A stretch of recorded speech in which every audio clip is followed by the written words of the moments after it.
The night was too quiet for Olawu village. It was the kind of quiet that did not bring peace, but fear. Even the crickets refused to sing, and the wind seemed to hold its breath. Somewhere in the darkness, a dog barked once, then went silent as if a hand had gripped its throat. Inside the old orphanage by the dusty road, 12 children huddled together on thin mattresses. The matron, Mama Ruth, moved slowly from bed to bed, patting small heads and whispering prayers. She always prayed at night now, because 3 children had vanished in the last month, without a single trace. The first was Teo, a playful boy who loved drawing. One morning, his bed was empty. No one saw him leave. No footprints, no noise. Just gone. The second was Ifioma, who still sucked her thumb at 8 years old. She vanished on a rainy night when all the children were inside. The third was Sunday, the quiet one. He disappeared after evening food, his plate still on the table. The police came, asked a few lazy questions, wrote things in a small book, and left. Nothing changed. That was when the whisper started. People said the disappearances had something to do with Chief Adekunle, the most powerful politician in the state. He was rich, loud, and always surrounded by bodyguards. He was also preparing for an election, and in Nigeria, everyone knew what that meant. But no one dared speak too loud. In Olawu, you could talk about hunger, about fuel price, even about spirits in the forest, but not about Chief Adekunle. He had ears everywhere, and a temper that could burn down a man's life in a day. Still, one child was not afraid. His name was Chidi. Chidi was small for his 11 years, with thin arms, sharp eyes, and a voice that always sounded like he was asking a question. He had been in the orphanage since he was 5, after his parents died in a road accident. He didn't smile much, but he listened to everything. That was why he noticed things others didn't. Like the fact that the missing children were all taken the night after Chief Adekunle visited the orphanage with his big convoy, promising to support the poor and fatherless. Or that a strange black SUV came late at night and parked near the back fence, the same SUV with tinted windows that sometimes followed the chief's convoy. One night, Chidi woke up to the sound of tires on gravel. He crept to the window and saw the black SUV again. 2 men in dark clothes stepped out, opened the back gate with a key, and went inside. Chidi's heart pounded. He wanted to scream, to wake Mama Ruth, but something told him to stay quiet and watch. Minutes later, they came out, with a small figure in their arms. The child's head lolled to the side like a rag doll.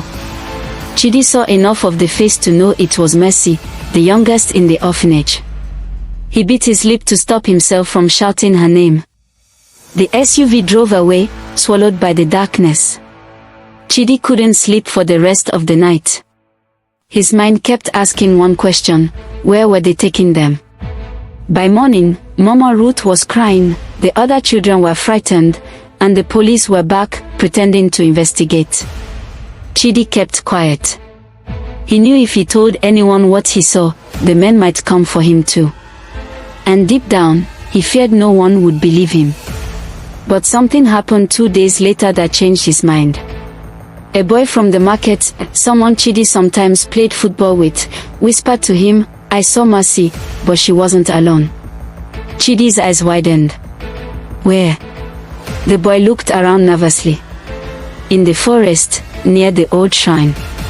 My uncle said no one should go there, that it's where the chief's people meet." A chill ran through Chidi's spine. The old shrine was deep in the forest, abandoned for years, a place mothers used to scare children into behaving. "If you go there, the spirits will follow you home," they would say. But Chidi was not thinking about spirits now. He was thinking about Mercy, and the other children who never came back. That night, he lay awake, listening to the sound of the wind against the rusted roof. He made up his mind. He would follow the SUV. The chance came quicker than he expected. 3 nights later, Chidi heard the now familiar crunch of tires. He slipped out of bed, careful not to wake the others, and pressed himself against the wall near the back gate. His heart was beating so loud he feared they would hear it. The same two men appeared. This time, they had a sack that looked heavy. Chidi held his breath as they passed. He could smell something, a strange mix of herbs, blood, and smoke. The SUV's engine purred. As it began to roll away, Chidi crept after it, staying in the shadows. Once it reached the main road, he started running, keeping to the bushes, following the glow of its red taillights. The road twisted and narrowed until it reached the edge of the forest. The SUV turned onto a dirt path barely visible in the dark. Chidi followed. The deeper he went, the colder it felt. The moonlight barely touched the forest floor, and every sound seemed louder: the crack of twigs under his feet, the distant hoot of an owl, the rustle of leaves, as if something was watching him. After what felt like forever, he saw lights ahead. The SUV was parked beside a crumbling mud building, the old shrine. Several other cars were there too. Men in red caps and white robes stood around, some holding machetes, others holding bowls that steamed in the cold night air. Chidi hid behind a tree, his breath quick and shallow. Then he saw them. The children. Mercy, Teo, Ifioma, Sunday, all of them, sitting in a circle inside the shrine, their hands tied, eyes wide with terror. A man in a large red robe and heavy beads stood before them, chanting. Chidi recognized him instantly. Chief Adekunle. Chidi's knees trembled. He wanted to run, but he forced himself to stay. He had to see more, to understand what was happening. The chief raised his hands, and two men brought a small calabash filled with a thick, dark liquid. He dipped his fingers in it and touched the forehead of each child, murmuring strange words. Then, one of the men dragged Mercy to the center. She was crying, begging in a weak voice. Chidi's hands clenched into fists. He couldn't hear all the words, but he caught one sentence that made his blood run cold. Tonight, we give them to the river, for victory. The chanting grew louder. Drums began to beat. Somewhere in the forest, a flute cried a haunting tune. Chidi didn't know what would happen next, but he knew it would be bad, very bad. He also knew he couldn't stop it alone. He backed away slowly, careful not to snap a twig. His plan was simple now: get back to the village, tell someone, anyone, and hope it wasn't too late. But just as he turned to leave, a cold hand gripped his shoulder. He froze. A deep voice whispered in his ear. You shouldn't be here, boy. Chidi's breath stopped in his chest. The hand on his shoulder was strong, the fingers cold and rough. For a moment, his legs forgot how to move. Slowly, he turned his head. It was one of the men from the SUV, tall, with a scar running from his forehead down to his cheek. His eyes were hard, empty, like someone who had forgotten how to feel. Follow me, the man growled. Chidi wanted to scream, to fight, but the forest felt too big, too dark. His small voice would never reach the village. He knew if he resisted, they would drag him into the shrine with the others, and then no one would know what happened here. So he did something harder. He pretended to obey. The man pushed him forward, deeper into the clearing. The lights of the shrine burned brighter now, the sound of the drums and chants pressing against Chidi's ears. Every step felt like he was walking toward his grave. When they reached the shrine entrance, the man shoved Chidi inside. The smell hit him fast, a heavy, choking mix of palm oil, burning herbs, and something metallic, blood. The chief was still chanting, his hands raised to the sky. The children sat trembling, their eyes darting from the chief to the strange items on the floor, carved wooden masks, bowls of liquid, and bundles of dried leaves. Chief Adekunle's gaze fell on Chidi. For a second, the chanting stopped. Who is this? The chief's voice boomed. The scar-faced man replied, found him in the bush. He was watching. The chief's face tightened. He stepped forward, his gold rings glinting in the firelight. "Bring him here." They dragged Chidi to the center. His knees scraped the dusty ground. He could feel all the children staring at him, some with relief that they were not alone, others with fear that he had just added another victim to their fate. Chief Adekunle bent down, his face close enough for Chidi to smell the bitter herbs on his breath. "You saw nothing," the chief said quietly, "and if you want to leave, you will forget you were ever here." Chidi's lips trembled. "Please, let them go." A slow, cold smile spread across the chief's face. Courage in a small boy, but courage can be punished. He straightened and nodded to two men. "Take him outside. When we are done, we will give him to the river too." They dragged Chidi out the back of the shrine and tied his hands to a wooden post. The forest felt even colder now. He could still hear the chanting inside, growing faster, louder, more urgent. Tears burned his eyes. He thought about running, but the ropes were tight, and two guards stood nearby. He thought about shouting, but in this part of the forest, no one would hear. And then, he thought about something else. Mama Ruth always said, "When you cannot fight with strength, fight with your head." He watched the guards carefully.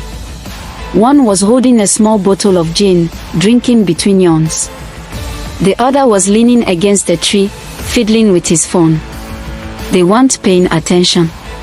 Slowly, Chidi began rubbing the rope against the rough edge of the post. It scratched his skin, cutting into his wrist, but he kept going. Each pull loosened the fibers a little more. Inside the shrine, the drums reached a fever pitch. He heard Mercy cry out. Something in Chidi snapped. He pulled harder, ignoring the pain. The rope finally gave way, and his hands were free. He didn't have a plan, only one thought: get to the village. He crouched low and moved into the shadows, keeping the trees between himself and the guards. The forest floor was covered in dry leaves, but he stepped as softly as he could. Once he was far enough, he broke into a run. Branches whipped his face, roots caught at his feet, but he didn't stop. The chants and drums faded behind him. The sound of his own breathing filled his ears. At last, the trees began to thin. He stumbled onto the dirt road that led to the village. His legs felt like fire, but he kept running. When he reached the first cluster of houses, he banged on doors, shouting, "They took them. The chief. He's killing the children." People came out, confused and afraid. An old man grabbed him by the shoulders. "Calm down, boy. What are you saying?" Chidi's words stumbled over each other. In the forest, the shrine. "Mercy, Teyo, Ifioma, they are there. The chief is doing ritual." A heavy silence fell. Someone whispered, "Be careful what you say, boy." But Chidi shouted louder, "If you don't come now, they will die." It was Mama Ruth who stepped forward. Her face was pale, but her eyes burned with something fierce. "Where?" she asked. Chidi pointed toward the forest. Mama Ruth turned to the crowd. "We cannot let this happen. These are our children." Some men nodded, gripping their machetes. Others looked away, afraid. But slowly, more people joined. Soon, a group of about 15 villagers was ready. They moved quickly, torches in hand, following Chidi back into the forest. As they drew closer to the shrine, the chanting grew louder again. Chidi's heart pounded, they might be too late. When they burst into the clearing, the scene froze. Chief Adekunle stood over Mercy, a knife in his hand, his robe stained dark. His followers turned in shock as the villagers stormed in, shouting and waving their torches. The chief's voice thundered, "Who dares disturb the ceremony?" Mama Ruth stepped forward. "We are taking the children. Tonight, your evil ends." The men in white robes began to advance, but the villagers outnumbered them. A fight broke out, machetes clashing, torches swinging, shouts mixing with cries of pain. Chidi darted into the shrine, untying the children one by one. Mercy clung to him, sobbing. "Run," he told them. By the time the dust settled, the chief was gone, vanished into the forest with a few of his men. But the villagers had the children. They carried them back to the village, their small bodies trembling but alive. Word spread fast. By morning, the whole state was talking about what happened in Olawu. Chidi told his story again and again, to the elders, to the journalists who came with cameras, even to the police who could no longer pretend nothing happened. At first, some people doubted him. But then, one of the villagers found the shrine in daylight, the blood, the strange items, the ropes. There was no denying it. The governor announced an investigation. Chief Adekunle was declared wanted. His posters, once plastered on every wall, were torn down by angry hands. Life in the orphanage slowly returned to normal, but Chidi was never the same. Sometimes at night, he would wake up sweating, hearing the distant beat of drums. Sometimes he wondered if the chief would come back for revenge. But then he would see Mercy playing in the yard, hear Theo laughing, and remember that he had done something no one else dared to do. He had spoken when others stayed silent. He had saved lives. One evening, Mama Ruth called him aside. She placed a hand on his shoulder and said, "Chidi, you are small, but your heart is bigger than this village. Never forget that." Chidi smiled faintly. "I was just afraid they would all be gone." "And that fear," Mama Ruth said, "is what made you brave." Months later, they heard the news: Chief Adekunle had been caught while trying to flee the country. He was brought back in chains. When the trial began, the courtroom was full. Journalists, villagers, even government officials came to hear the boy who had exposed a powerful man. Chidi stood before the judge, his voice steady as he told the story one last time. Every detail, every sound, every word the chief had spoken. And when the verdict came, guilty on all counts, the chairs in the room shook the walls. That night, the village held a small celebration. Not for politics, not for victory in an election, but for life. The drums played again, but this time their rhythm was joyful. Children danced under the stars, free from fear. And in the middle of it all, Chidi stood quietly, watching, knowing that sometimes, even the smallest voice can be the loudest in the dark.